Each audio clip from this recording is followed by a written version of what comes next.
골로새서 말씀. 골로새서는 이제 에베소서 서신서와 상동이 서신서로 불립니다. 여러분이 이제 에베소서 읽어 보셨는지 모르겠는데 그 내용이 좀 비슷한 흐름과 또 중복되는 내용들이 있습니다. 그래서 이제 어떤 신학자는 이거는 이제 에베소서를 카피했다, 골로새서는 에베소서를 카피한 것이다, 이렇게 혹평을 내리는 이제 신학자들도 있습니다. 골로새서의 특징은 이제 예수 그리스도를 강조하고 있습니다. 왜냐하면 이제 이단 세력들 때문에 이 부분이 강조되고 있습니다. 그리고 이제 에베소서는 교회론이 강조되고 있습니다. 그래서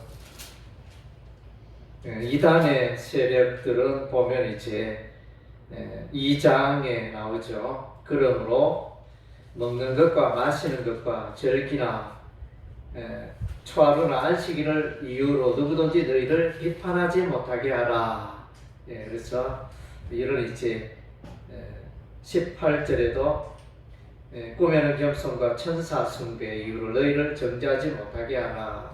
이렇게 율법을 조차 복음을 외면하고 율법 중심으로 살아가고 그 모세의 할례를 받지 아니하면 구원받지 못한다, 이렇게 주장하는 그런 이제 일종의 이단의 세력들이 여기저기 많이 있었는데 이 골로새 교회도 그런 무리가 유입이 된 것으로 보여집니다. 그래서 이제 통상 교회들은 대다수 이제 사도 바울이 개척했는데 이 골로새 교회는 사도 바울이 직접 개척한 게 아니고 바울의 제 3차 전도 여행 때 에베소에서 배우고 훈련받고 자란 에바브라가 이제 골로새 지역으로 돌아가서 거기서 이제 많은 사람들에게 복음을 전하여 이게 복음을 세운 교회를 세운 사람이 에바브라가 되어집니다. 그래서 본문에도 이제 에바브라가 이렇게 나오죠, 그죠? 1장 7절에 이와 같이 우리와 함께 종된 사랑하는 에바브라에게 너희가 배웠나니 그는 너희를 위한 그리스도의 신실한 일꾼이요. 에바브라는 그래서 바울의 예수 그리스도의 신실한 하나님의 일꾼이었습니다. 그래서 이제 이 에바브라는 본인이 배우고 안 돼서 그치지 않고 계속하여 이 배우고 안 것을 가지고 사람들의 영혼을 구원하고 복음을 전파하고 우상을 물리치고 이런 이제 귀한 사역을 감당하게 됩니다. 그리고 이제 4장 12절에 보면 또 에바브라가 등장합니다. 그리스도 예수의 종인 너에게서 온 에바브라가 너에게 문안하느니라. 그가 항상 너희를 위하여 애써 기도하여 너희로 하나님의 모든 뜻 가운데서 완전하고 확신 있게 서기를 구하나니. 여기 보면 그래서 이제 에바브라는 늘 골로새 교회가 하나님 뜻 안에서 이렇게 완전하고 확실하게 서기를 간구하는 그런 이제 내용을 이제 말씀해 주고 있습니다. 그래서 지금 이제 이것은 옥중 서신서입니다. 그래서 에베소서, 빌립보서, 골로새서, 필레몬서, 이것은 이제 옥중 서신서가 되어집니다. 그래서 이제 골로새에 이 사역을 하던 에바브라가 골로새 교회에 문제가 생겨서 로마 감옥에 갇혀 있는 바울에게 나아가 그 교회의 사정을 이야기하게 됩니다. 그래서 이제 바울이 글로서 바울의 서신서로서 편지글로서 이제 보내게 되고 그래서 이단 세력에 대해서 이제 벗어나도록 이단을 물리치도록 그런 힘을 공급하기 위하여 이 골로새서를 보낸 것입니다. 그래서 이제 특별히 예수 그리스도를 소개하는 부분을 이렇게 보면 1장 13절에 그가 예수님이죠. 그가 우리를 흑암의 권세에서 건져내사 그의 사랑의 아들의 나라로 옮기셨으니. 그래서 예수 믿지 않는 불신자들은 사단 마귀의 흑암의 권세에서 살아가는 자들인 것입니다. 그들을 이제 빛과 광명의 세계로, 생명의 세계로, 예수 그리스도의 나라로 옮기신 것입니다. 우리도 이제 예수님 만나기 전에 세상 사람은 다 흑암의 권세 가운데 노예로 종으로 살아가고 있습니다. 그래서 우리가 이제 그들에게 나아가 예수 믿어라 권면하고 전도해야 되는 이유가 바로 거기에 있는 것입니다. 그리고 이제 예수님에 대해서는 11장 14절에 그 아들 안에서 우리가 속량 곧 죄사함을 얻었도다. 그래서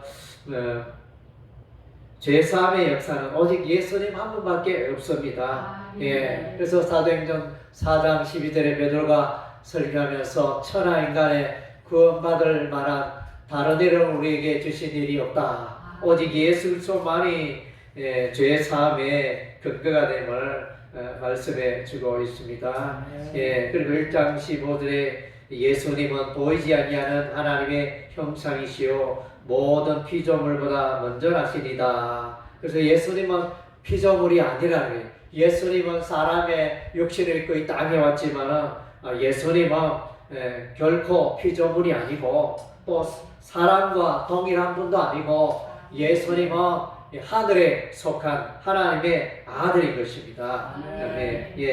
그리고 이제 1장 16절에 만물이 예수님에게서 창조되되, 이 말은 무슨 뜻입니까? 예수님이 만물을 창조하셨다는 거죠. 그래서 창조의 역사, 창세기 1장에 보면 거기에 예수님이라는 내용은 나오지 않지만은 거기에 이제 원어적으로 이렇게 보면 이제 베레시트 태초에 이런 단어라든가 이렇게 보면 그 태초에 하나님이 천지를 창조하시니라 뭐 엘로힘도 있고 여러 이제 이 단어들 가운데 히브리어는 상징어기 때문에 거기에 보면 이제 예수님을 의미하는 그런 이제 내용들이 담겨져 있습니다. 그래서 삼위일체 하나님의 역사입니다. 그래서 성령께서 수면 위에 운행하시니라. 그래서 창세기 1장에서 말이에요. 성령 하나님 계시고 하나님 아버지 계시고 또 아들 예수도 그래서 이제 아들 예수는 요한복음 1장 1절에 태초에 말씀이 계시니라. 그래서 이 말씀이 하나님과 함께 계셨으니 이 말씀은 곧 하나님이시니라 이랬는데, 그래서 말씀이 육신이 되어 우리 가운데 오셨다. 그런데 그 분이 예수님, 로고스로 계셨던 예수님이 육신을 입고 성육신하여 이 땅에 오신 것입니다. 그래서 이제 그분은 결코 피조물이 아니라는 것입니다. 창조주와 동일하신 분이고, 그래서 이제 창세기 1장에 가라사대 이러시되 히브리어 아마르라는 단어를 사용하고 있는데 거기서 이제 그 말씀 가라사대 그것은 이제 또한 예수님의 진리가 되신 예수님의 역사라 이렇게 할 수 있는 것입니다. 그래서 또한 18절에 그는 몸이 교회의 머리시라. 교회의 머리는 목사도 아니고 장로도 아니고 권사도 아니고 오직 예수님이 교회의 머리라는 것입니다. 그래서 이제 그러나 이제 목사가 교회의 머리는 아니지만은 하나님께서 또 목사들을 통해서 하나님의 말씀을 흘러보내고 그렇게 하기 때문에 그래서 하나님의 사자라 이렇게 부르기도 하고 그런 이제 역할들을 감당하기 때문에 그래서 하나님의 말씀이지 목사님의 하시는 말은 하나님의 말씀과는 다르다 뭐 이런 쪽으로 이제 왜곡되게 해석을 해서는 또 안 되겠습니다. 물론 이제 목사님 말씀이 다 하나님의 말씀은 아니지만은 목사님이 하나님의 말씀을 신구약 성경의 말씀을 가지고 해석하는 그런 위치에 있기 때문에 사람의 말로 받지 않았고 하나님의 말씀으로 받아야 하는 것입니다. 우리 중에 이렇게 보면 또 다수의 또 이제 성경에 지식 있고 또 오랫동안 신앙생활한 분들 중에는 오히려 목사로부터 전해지는 메시지에 대해서 사람의 말로 받는 자들이 많습니다. 예, 그렇게 해서는 신앙이 자라지 않습니다. 그래서 하나님께서 목사를 통하여 그분의 뜻을 드러내시고 계시하시는 그런 일을 하시기 때문에 이제 그런 부분을 우리가 이제 무시해서는 안 되는 것입니다. 그리고 이제 예수님은 십자가 보혈로 온 우주 만물을 화평케 하시고 1장 20절에 그의 십자가의 피로 화평을 이루사 만물 곧 땅에 있는 것들이나 하늘에 있는 것들이 다 그로 말미암아 자기와 화목하게 되기를 기뻐하심이라. 예, 그랬습니다. 예, 그래서 예수로 통일되고 하나 되고, 예, 에덴 동산의 아담과 하와가 죄를 지음으로 하나님과 멀어졌지만 원수되었지만 이제 예수님이 오셔서 십자가에 별려 죽으심으로 새 길을 열어주시고 의의 길을 열어주시고 하나님께 나아가는 길을 열어주셔서 누구든지 예수 앞에 나오면 그 모든 문제가 해결이 되어지고 화목해 되는 역사가 있는 것입니다. 예, 그래서 어마어마한 일들을 이제 예수께서 하고 계시는 것입니다. 예수께서 천하 만물을 통일하시는 것입니다. 예, 예수께서 통치하시고 다스리시고 또 섭리하는 것을 우리가 보게 되어집니다. 예. 그래서 이제 우리의 신앙 생활은 이제 예수 안에 우리가 든든히 서 있는 것입니다. 예, 1장 28절에 우리가 그를 전파하여 각 사람을 권하고 모든 지혜로 각 사람을 가르치면 각 사람을 그리스도 안에서 완전한 자로 세우려 함이니. 그래서 이제 나의 삶이 과연 예수 그리스도 안에 뿌리를 내리고 든든히 서 있는가, 이것을 잘 봐야 돼요. 그래서 이제 우리 그리스도인들 중에 또 교회 다니는 교인들 중에 보면 이렇게 예수를 알지 못하고 예수와 관계없이 살아가는 사람들이 많습니다. 내가 출석 잘하면 됐고, 내가 예배 생활하면 됐고, 내가 헌금 생활하면 됐고, 뭐 이만하면 교회 봉사하면 됐지, 이렇게 생각해서는 안 된다는 것입니다. 예, 예수를 더욱 알아가고 예수를 고백하고 예수를 전파하고 가르치고, 예, 그 신앙 위에 우리가 든든히 서 있어야 하는 것입니다. 그래서 고린도서 2장 6절 7절에 보니까 그러므로 너희가 그리스도 예수를 주로 받았으니 그 안에서 행하도, 예, 예수님이 내 삶의 주인입니다. 내가 내 인생의 주인이 아니라는 거예요. 예, 바울은 갈라디아서 2장 20절에 내가 그리스도와 함께 십자가에 못 박혔나니 그런즉 이제는 내가 산 것이 아니요 오직 내 안에 그리스도께서 사신 것이라. 이제 내가 육체 가운데 사는 것은 나를 사랑하사 나를 위하여 자기 몸을 버리신 하나님의 아들을 믿는 믿음 안에서 사는 것이라. 예, 내 삶의 주인이 내가 아니고 예수님이 내 삶의 주인이다. 이런 이제 아름다운 신앙 고백을 하고 있습니다. 예수님이 여러분의 삶의 주인이 되게 하시기 바랍니다. 예, 그래서 주로 받았다, 주인으로, 로드. 그래서 나는 종이고, 나는 단지 내 인생을 주인 대신 예수님이 오른쪽으로 가라 하면 오른쪽으로 가고, 왼쪽으로 가라 하면 왼쪽으로 가고, 저는 그런 존재에 불과합니다. 그래서 우리는 이제 인생을 살아갈 때 모든 일을 결정할 때 주님의 뜻이 무엇일까? 이 일에 주님의 뜻이 무엇일까? 내가 직장 사업을 하려고 하면 또 무슨 일을 계획할 때 과연 이런 일들이 우리 주님이 기뻐하시는 일인가, 방향인가, 그것을 보고 늘 이제 우리가 결정을 하고 순종해야 되겠죠. 예, 그래서 그 다음 제 2장 8절 보니까 누가 철학과 헛된 속임수로 너희를 사로잡을까 주의라. 이것은 사람의 전통과 세상의 초동학문을 따름이요 그리스도를 따름이 아니라. 그래서 예수 안 믿는 사람도 돈 잘 벌고 얼마든지 잘 먹고 잘 살아요. 예수 믿는 사람만 부자입니까? 그렇지 않죠. 예수 안 믿는 사람에게 억만장자, 백만장자, 부자일 사람이 엄청 많습니다. 그래서 이제 예수 믿는데 왜 그런 축복이 없을까? 왜 그런 질문으로 접근해서는 안 되는 것입니다. 그래서 이제 우리는 늘 이제 하나님의 뜻을 이루가고 또 내가 세상의 철학과 세상의 지식과 경험으로 살아가고 있지는 않는가, 세상의 철학으로 살아가고 있지 않는가, 그것을 우리가 늘 돌아봐야 할 줄로 믿습니다. 예수를 따르는 삶은 세상 철학 버리고 세상의 초등학문 버리고 전통 버리고 이렇게 오직 예수 그리스도의 지식을 가지고 신앙을 가지고 우리가 살아가야 하는 것입니다. 그것이 이제 예수 믿는 사람들의 삶의 방식인 거죠.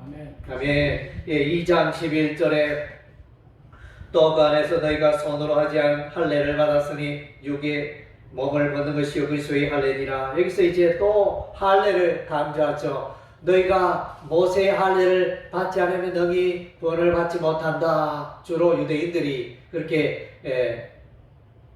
가르쳤습니다. 사도 바울이 오직 믿음으로 예수 그리스도의 십자가 보혈을 믿기만 하면 구원을 받습니다. 그렇게 가르쳤는데 또 다른 유대인의 무리는 똘똘똘 따라다녀가면서 바울이 틀렸다, 바울이 잘못 가르치고 있다 이러면서 모세의 할례를 받아야 구원받는다 이런 식으로 이제 강조하는 것입니다. 그러나 모세는 그런 육신의 할례가 구원의 조건이 아니고 오직 그리스도의 할례. 그래서 그리스도의 할례는 이제 어떤 육적인 할례를 말하는 게 아니고 영적인 할례고 성령의 할례고 영적으로 성령의 인침의 역사가 그리스도의 할례라 할 수 있겠죠. 그래서 우리가 흔히들 말하는 세례, 당신은 세례 받았습니까? 이렇게 질문을 하는데 세례의 의미를 2장 12절에 잘 말해주고 있는데 너희가 세례로 그리스도와 함께 장사되고 또 죽은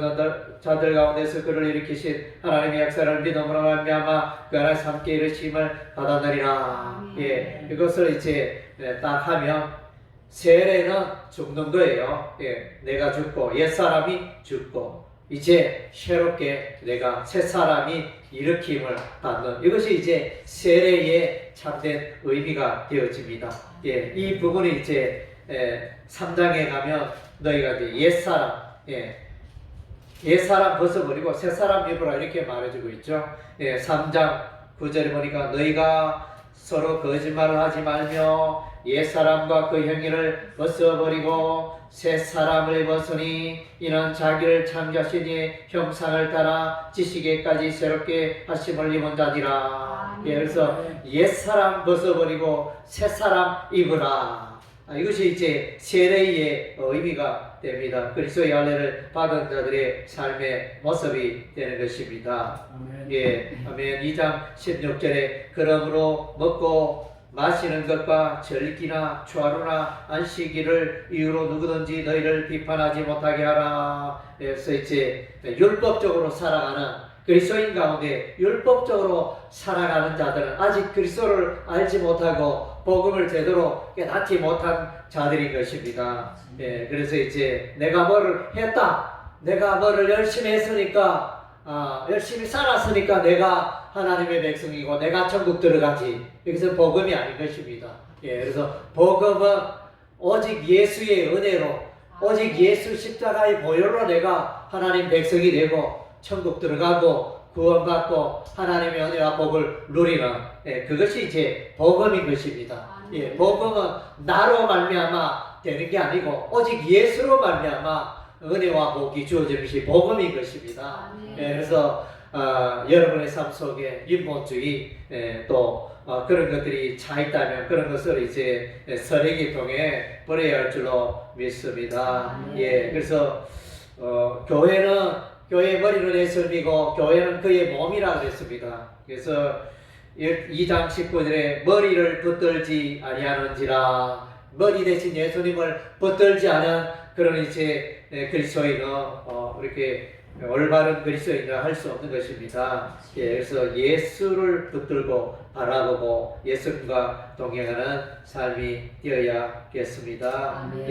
그래서 이제 그 다음 제 3장에는 성화의 삶, 예수 믿고 거듭난 성화의 삶에 대해서 말해주고 있는데 그러므로 3장 5절에 그러므로 땅에 있는 지체를 죽이라. 곧 음란과 부정과 사욕과 악한 정욕과 탐심이니 탐심은 우상숭배니라. 그래서 이제 또 8절에 이제는 너희가 이 모든 것을 벗으리라. 분함과 노여움과 악의와 비방과 너희 입에 부끄러운 마음이라. 그래서 이제 우리가 성품의 변화를 경험해 나가야 하는 것입니다. 내가 교회 출석만 하면 되는 게 아니고 사람은 누구나가 다 죄악으로 오염되어 있습니다. 죄악으로 오염되어 있는 이 죄성을 이제 성령으로 말미암아 날마다 이제 깨끗게 하고 예수 그리스도를 닮아가고 성화의 삶을, 거룩한 삶을 우리가 추구해야 하는 것입니다.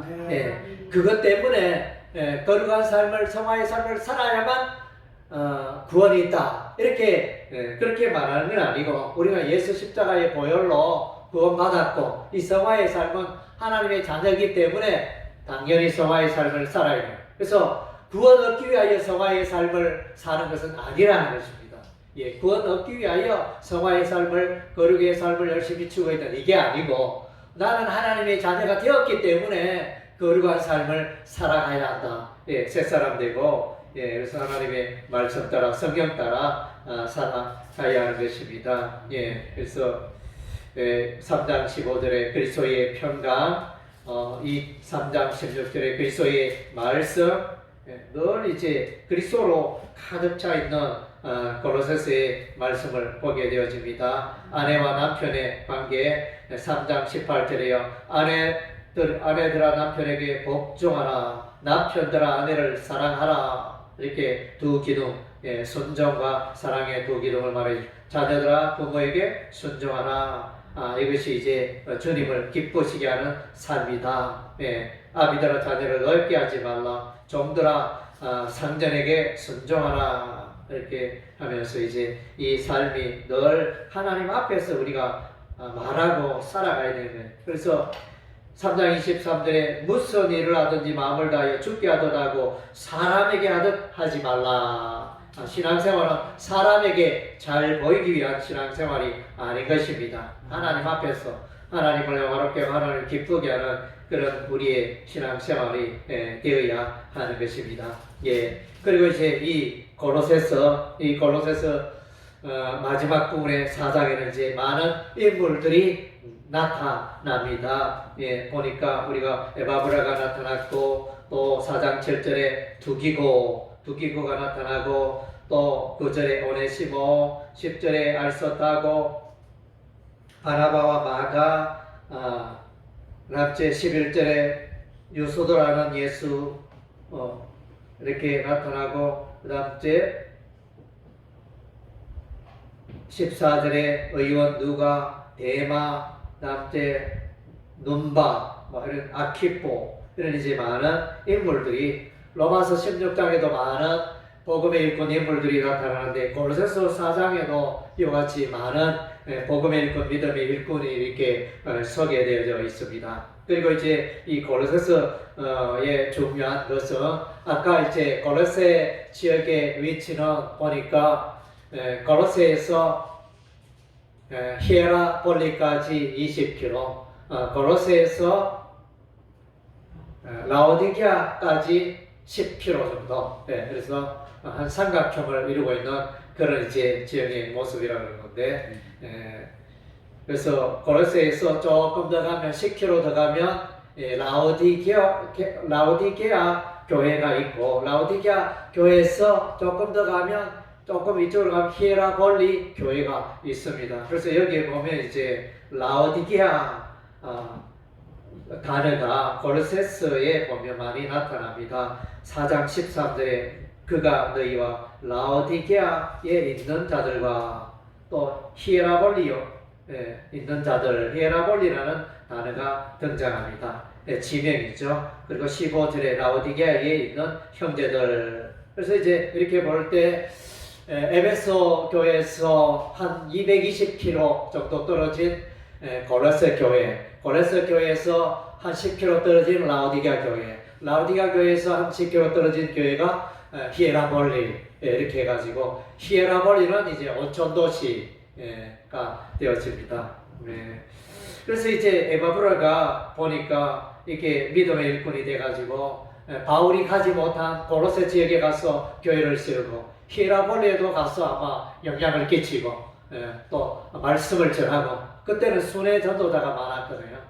그래서 그 교회에 담당하는 목사가 없어서 이제 순회 전도자가 다니면서 평신도 교인들이 있는 지역에 가서 이제 말씀을 전하고 순회 전도자라고 합니다. 이제 그런 때였는데, 그리고 이제 이 골로새서도 이 보면 회람 서신이 되어집니다. 회람 서신은 이 교회에 다 읽고 다음 교회에 가서 또 읽히게 하고 또 그 다음 교회 가서 또 읽히게 하고, 그래서 이제 회람 서신이라 이렇게 말하고 있습니다. 그래서 4장 16절에 보니까 이런 표현이 있죠. 이 편지를 너희에게서 읽은 후에 라오디게아 인의 교회에도 읽게 하고 또 라오디게아로부터 오는 편지를 너희도 읽어라. 그래서 뭐냐면 이제 골로새 교회를 거쳐가지고 또 라오디게아에 전달되는 그런 이제 편지가 있는가 하면 또 다른 편지는 또 이제 라오디게아에 있다가 그 편지가 또 이렇게 골로새 교회에 오기도 하고 이렇게 서신들이 이렇게 여러 가지가 있는 것을 우리가 내용을 통해서 이제 알 수 있습니다. 그래서 이 골로새 교회는 참으로 귀한 교회입니다. 그래서 이제 이 귀한 교회에 이단 세력, 이단 교원들이 침투하여, 그래서 이제 바울이 로마 감옥에서 복음의 진리를 오직 예술서를 붙들라, 예술서의 복음을 말하고 예수 안에 깊이 뿌리를 내리고 그러면 이단 세력을 물리치고 승리하게 되리라, 이렇게 말씀해 주고 있는 것입니다. 저와 여러분의 삶도 다른 것이 아니고 오직 예수 안에 뿌리를 내리고 예수 안에서 살아가고 예수를 위하여 살아가고 늘 이제 예수님과 동행하는 우리의 삶이 되어야 할 줄로 믿습니다. 아멘.